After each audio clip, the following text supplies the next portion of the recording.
Abra sua Bíblia no livro de 1 Reis, capítulo número 21. E o verso de número 3. Vamos ler desde do 21, do primeiro. E sucedeu depois dessas coisas, tendo Nabote, o jezreelita, uma vinha em Jezreel, estava junto ao palácio de Acabe, o rei da Samária.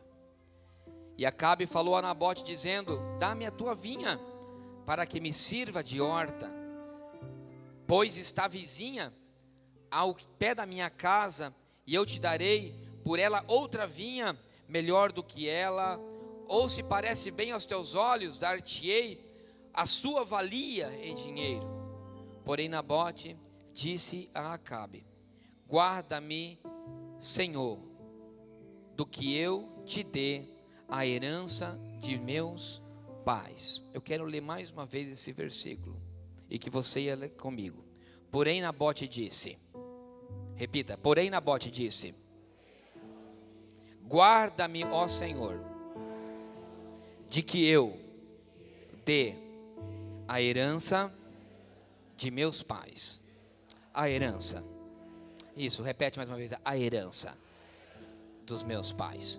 Pode tomar assento, glorificando o nome do Senhor.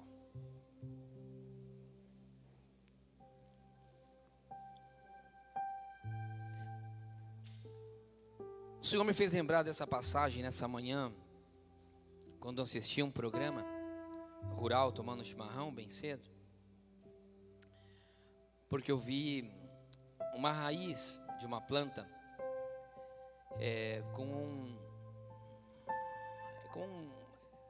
não sei, chamado nematóide, não sei, não seria uma bactéria, mas seria um bichinho que cresce na raiz e acaba matando a raiz de uma planta e fazendo que se seque a planta na parte de cima. E o Senhor me fez lembrar dessa passagem, que é a passagem onde conta a história de um homem chamado Nabote, que ele tinha uma vinha, ele tinha um parreiral, como se diz aqui no sul, ou uma plantação de parreira, onde é a planta a qual se dá a uva. E a história também que nós lemos diz que havia um rei chamado Acabe, que era um rei muito perverso em Israel. E esse rei, ele cobiçou, ele desejou, porque eu imagino que Nabote tinha a sua vinha muito bem cuidada. Eu imagino, como diz a palavra, que ela era vindo de meus pais. E para aqueles que conhecem, quem não conhece, eu vou contar um pouquinho, mas as videiras, elas não são plantas que se embelezam logo no seu primeiro ano, no segundo ano. Quanto mais velha fica uma videira, mais bonito fica um parreiral, porque os troncos são mais grossos, os galhos são maiores.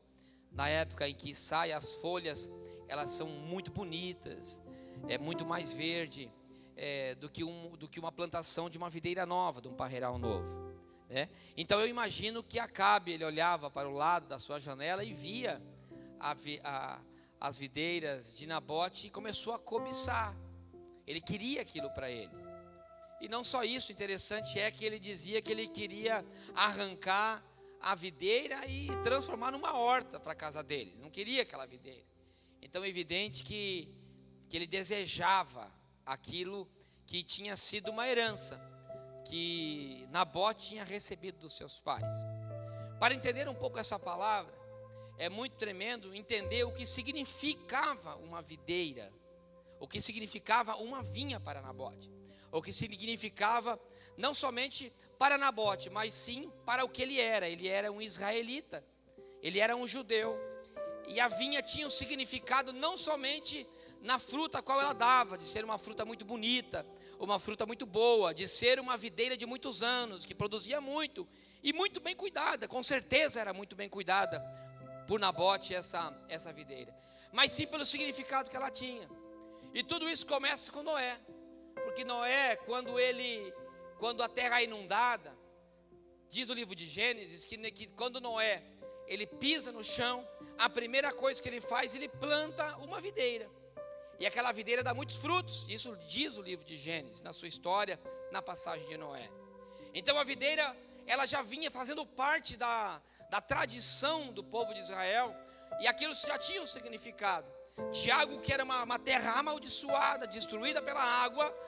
Quando Noé planta aquela semente daquela videira, aquilo ali se torna uma fruta, qual simboliza de uma terra amaldiçoada, numa terra abençoada. Então, quando eles tinham uma videira, eles olhavam para a videira e se lembravam do pacto que Noé tinha feito com Deus. O pacto do arco-íris, que era um pacto que tinha feito uma aliança com o Senhor, que nunca mais o Senhor destruiria a terra com água, bem como uma aliança de que a terra era uma terra produtiva. Ou seja, aquilo, quando eles olhavam para uma videira, eles diziam: essa videira é minha, isso é uma aliança que Deus fez comigo, isso aqui significa uma prosperidade, isso aqui não é uma terra amaldiçoada, isso é uma terra abençoada. Esse era o primeiro significado que tinha para um israelita a videira. O segundo significado que tinha muito importante para um israelita, para um hebraico, para um homem que tinha uma promessa de Deus, era literalmente a promessa que tinha sido cumprida por Deus. Para aqueles que estão vindo na quarta-feira, e já quero aproveitar e fazer um convite, que ainda dá tempo, nós, esse mês, essas três quarta-feiras desse mês de janeiro, que só tivemos 3 cultos nesse mês, nós estamos falando de Conquistando 2019, nós faremos a última mensagem que fala sobre conquistar. E olha o que acontece, nós contamos isso, que a terra prometida por Deus para o seu povo estava na mão dos inimigos, estava nos cananeus. Quando Deus promete uma terra para Abraão, a terra prometida não estava na mão do povo de Deus, estava na mão do inimigo. E o que Deus diz? Vai lá e toma posse daquela terra. E vocês percebem que as frutas que eles trouxeram, dizendo que eram frutas lindas, eram uvas gigantescas. Aquilo demonstrava que aquela terra que estava na mão do inimigo e que eles tinham que possuir, era uma terra onde tinham videiras. Então, quando Josué conquista aquela terra, o Senhor fala lá em Êxodo, no capítulo número 3, ele diz para Moisés: olha, aquela terra é uma terra que eu te entregarei por herança. Então aquela terra sempre foi do povo de Deus, só que estava na mão do inimigo. Então ele chama aquilo de herança.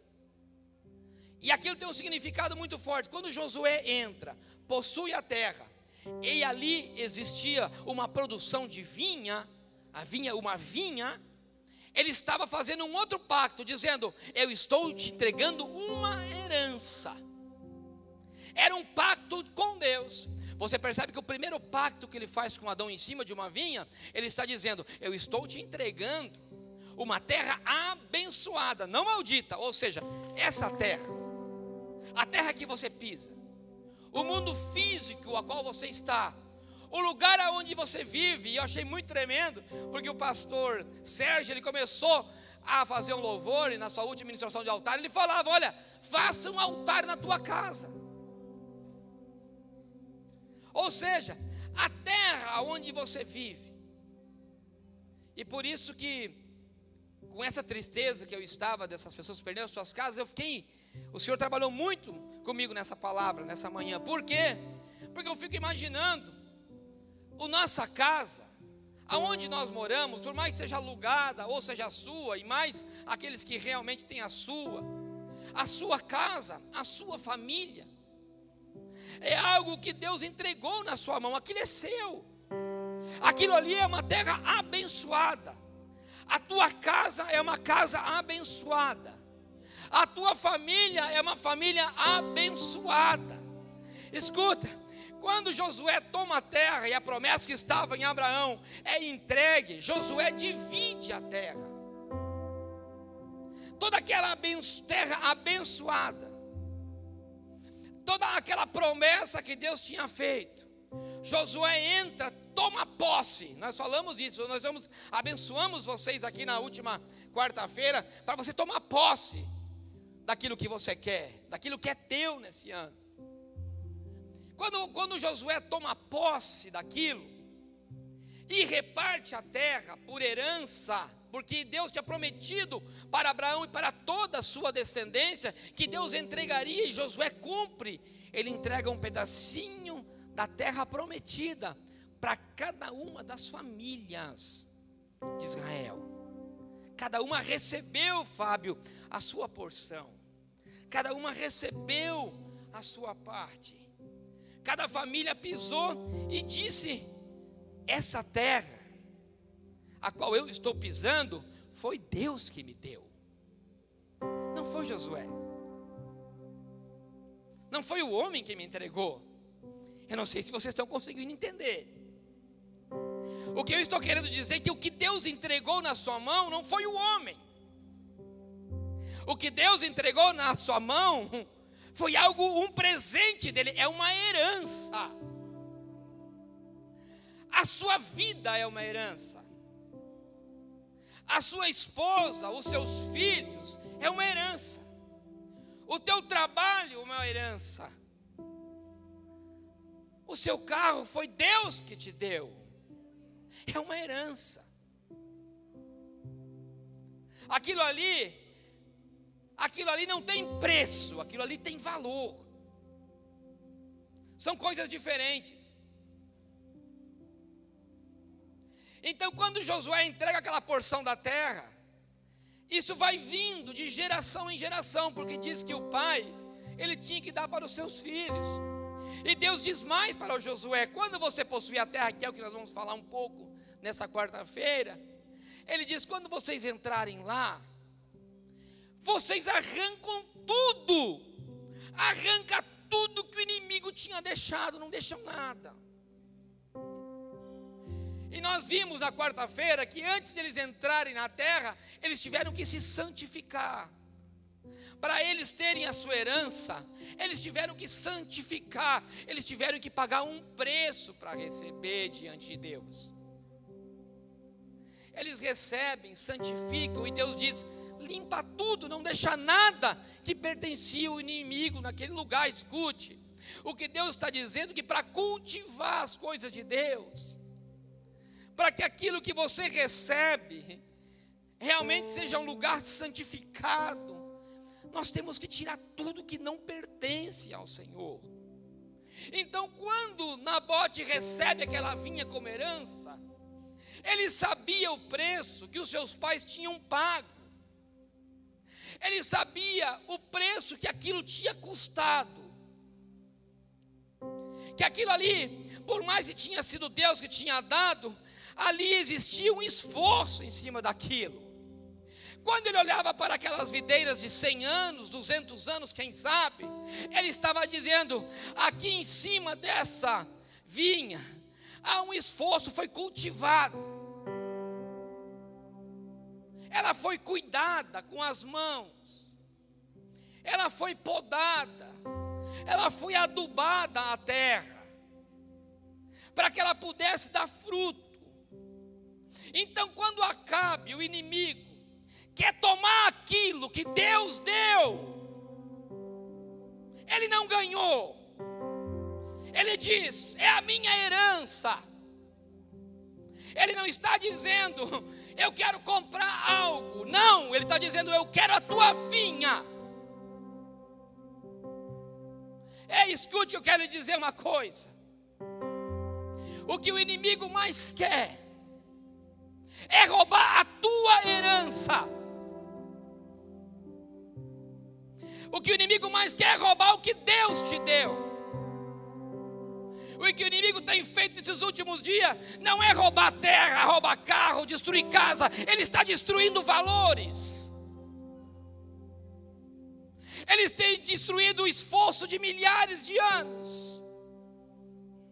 Quem sabe você lutou tanto para chegar num estágio.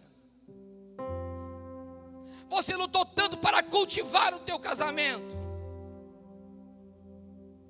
Te custou muito sacrifício, empenho. A tua casa. Aquilo não te custou somente um sacrifício físico, mas sacrifício de você ser uma pessoa íntegra, honesta. E o que o inimigo mais quer hoje em dia é roubar aquilo que Deus te entregou. Mas, irmãos, há algo numa vinha que é tão importante. Um dia eu visito meu tio no Rio Grande do Sul. Eu creio que eu contei uma vez essa história aqui na igreja. E do lado de cima da casa dele existia um parreiral muito bonito. Era muito bonito. Eu adorava ir para lá nesses meses, como agora, final de ano, dezembro, porque tinha muita uva. Ele tinha de várias variedades. Então eu entrava, aquele parreiral era como um quarteirão como esse, assim, mais ou menos. Então eu começava numa ponta, terminava na outra, não aguentava chegar quase no final, porque eram várias variedades, ia querendo comer um cacho, cada uma não dava. Eu adorava isso. E passaram-se os anos, eu fui vendo que aquelas plantas foram morrendo. E chegou um dia, irmão Doni, que meu tio, ele cortou todo o parreiral, de um ano para o outro. E eu falei: tio, cadê o parreiral? Ele falou: eu cortei tudo. E eu falei: mas por que, tio, que o senhor cortou todo esse parreiral? Ele falou assim: porque deu uma doença. E eu falei: mas que doença? Ele falou assim: é uma doença que dá na raiz, ela se chama nematóide. Foi a primeira vez que eu ouvi falar de nematóide. E por isso que hoje de manhã, quando eu olhei, me fez lembrar disso. Eu falei: nematóide, tio, Aí ele falou assim: é uma bolinha que ela vai criando na raiz, e ela corta a raiz. Esse bichinho, ele vai crescendo, é como uma verruga, e dá muito na raiz, e quando você vê, ela seca o pé, seca o caule. A planta, ela para de produzir. Eu olhei, e aquilo ficou na minha cabeça, irmãos. E um dia eu, lendo essa passagem, o Senhor me fez lembrar disso. Porque a palavra do Senhor, ela tem algo muito tremendo. Se você ler a parábola do semeador em Mateus, quando joga a semente, Jesus começa dizendo que ele joga a semente no lugar onde é seco, no lugar onde é pedregoso, e não nasce nada. E diz que o semeador, ele continua jogando a semente, e ela cai aonde há um lugar aonde ela nasce, brota, mas vem o calor do sol e diz que seca aquela planta. E aí sim, ele traz algo muito importante, que ele diz: porque a sua raiz, ela não era profunda.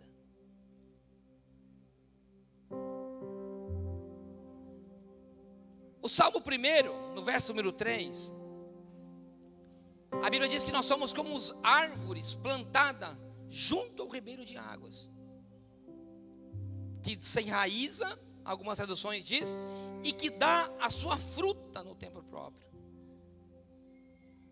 Ou seja, tem algo que é muito importante na vida cristã,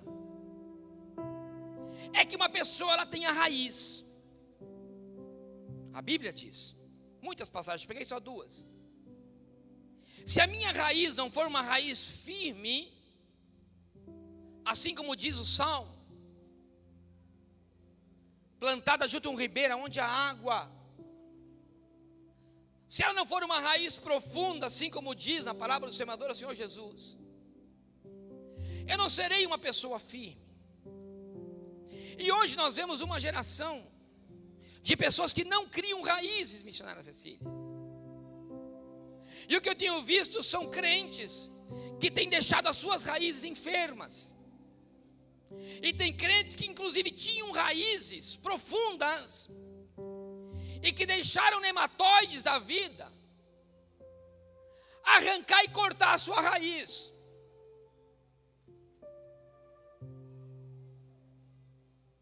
E a raiz que nós temos que ter, diz a palavra, ela tem que estar fixada no profundo.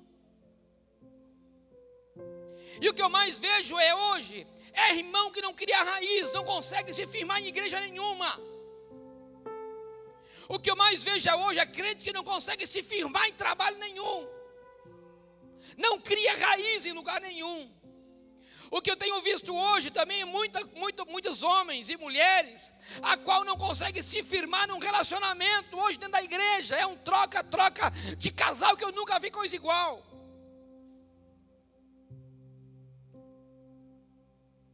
E a Bíblia diz que nós temos que ter raiz.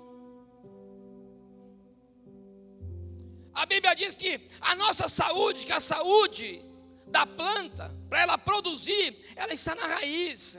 E quem não tem raiz não produz fruto. E a Bíblia diz que aquele que não tem raiz, aquele que não, a árvore que não dá fruto, a videira que não dá fruto, ela será podada, diz o Senhor. E é por isso que Nabote, ele dava tanto valor para a sua vinha. Porque ele diz, essa videira, eu conheço a raiz dela. Eu sei de onde ela saiu. Essa videira, eu sei o trabalho que ela me deu para chegar nesse ponto em que ela está. Quantas podas eu tive que dar, quantos tratamentos que eu tive que dar. Ele vai, e quem sabe ele usava uma palavra, Pascoal, dizendo assim, olha, eu sei o quanto eu cultivei essa parreira.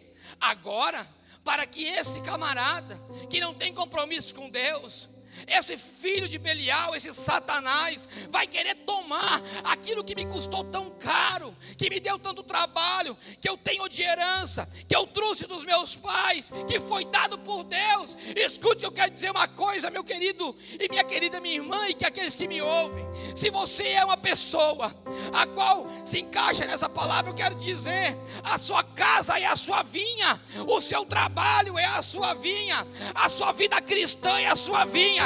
Se você não cultivar, o inimigo vai querer arrancar de você. O casamento está destruindo, cultiva. O casamento está acabando, já não existe mais amor, já não existe mais respeito, começa a podar. Está cheio de casal sem compromisso um com o outro.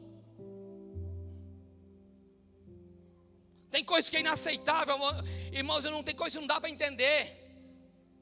Tem casal dentro da igreja, em que o homem está para um lado, a mulher está para o outro, vivendo uma vida de solteiro, irmão. Está cheio de homem casado, misturado com os jovens da igreja. A mulher está em casa, ele está passeando daqui para lá. Está cheio de mulher dentro da igreja, em que em vez de estar em casa com o marido, está indo para cá e para lá com os jovens. Nunca vi coisa igual.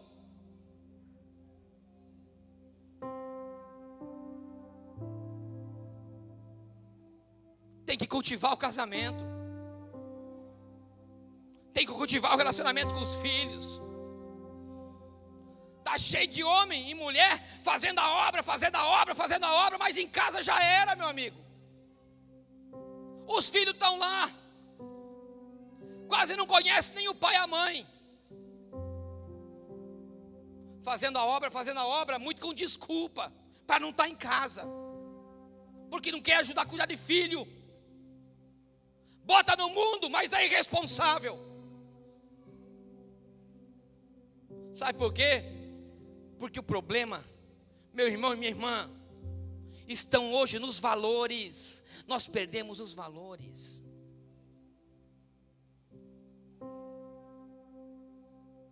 Porque o que o mundo mostra nas redes sociais é tudo mentira. Você olha para uma rede social, está todo mundo feliz, está todo mundo na praia, está todo mundo comendo aqui, comendo lá, está todo mundo sorrindo aqui, sorrindo lá. Aí você está com a tua casa desgraçada, você olha e fala assim, a minha vida não vale nada, eu vou acabar logo de vez com o meu casamento, porque fulano é feliz, ciclano é feliz, tetrano é feliz. É tudo mentira, é tudo da boca para fora. Se você conhecer a verdade dessas pessoas, é tudo mentira. As pessoas vendem imagem, porque a imagem hoje é importante.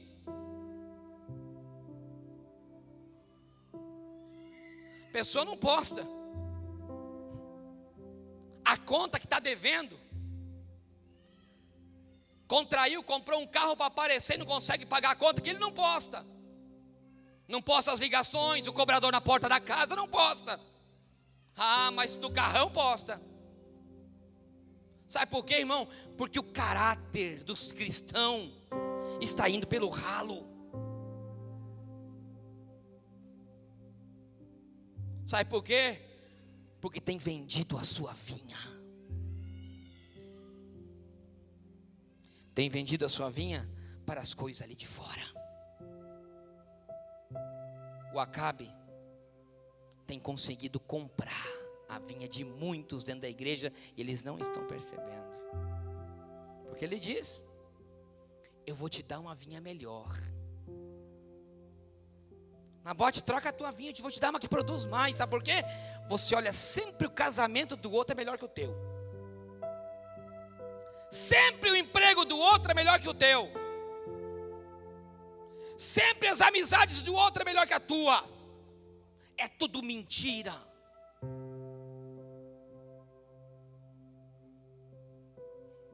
Mas Nabote bate no peito e fala assim: ó, a minha vinha eu não vendo. O meu caráter cristão eu não vendo. O meu caráter cristão eu não mudo, eu não troco. A minha integridade, ela vale mais do que tudo que tem aí fora.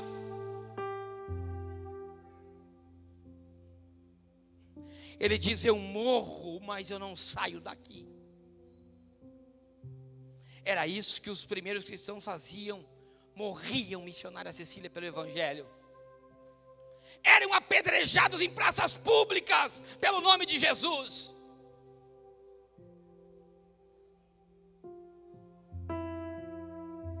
Essa parábola não é uma parábola, essa é uma história verdadeira. Ela tem se repetido no meio da igreja nos dias de hoje. Acabe tem conseguido comprar e trocar vinhas dos crentes de coisas que eles receberam como herança do Senhor. Eu volto a dizer: a tua casa é a herança do Senhor, os seus filhos são a herança do Senhor, o teu emprego é a herança do Senhor, tudo que Deus colocou na tua mão é a herança do Senhor, e isso você não tem que trocar por dinheiro nenhum, por oferta nenhuma, no nome de Jesus. Não permita que essas doenças entrem na tua raiz. Não permite que esses enganos do mundo, que esse evangelho de mentira, até a igreja, nós sempre achamos que a igreja que o outro congrega é melhor que a nossa. Não, a terra em que você pisa, ela é abençoada. A igreja onde você congrega, ela é abençoada. A sua casa, mesmo que seja uma casa de aluguel, ela é abençoada. Esse homem, essa mulher que está do teu lado, ele é abençoado, foi ele que Deus te deu. Não troca por nada. Não troca por nada. Por nenhuma oferta de fora, não troca. O teu ministério foi Deus que te deu. A unção que você tem foi Deus que te deu. Não negocia, não troca. Tudo que você tem foi dado por herança. Foi dado por herança. Eu sei que tentação nós passamos. Eu sei que o inimigo, ele luta, bate na porta, mas não vende, não troca, no nome de Jesus. E de vitória em vitória, a sua herança, ela vai ficar completa. E para mim finalizar, escute. Olha o que diz a palavra do Senhor.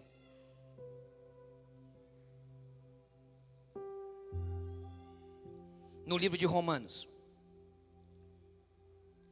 no capítulo número 4 e no verso número 13, diz assim: a promessa de ser herdeiro do mundo não foi feita pela lei de Abraão, mas pela justificativa da fé. Escute que eu tenho uma coisa para te dizer. Se você ainda não tomou posse da tua herança, daquilo que Deus tem para a tua vida, eu estou querendo dizer para você que aqui nesse livro, no livro de Romanos, está dizendo que a tua fé pode tomar todo o que Deus prometeu na sua vida, no nome de Jesus.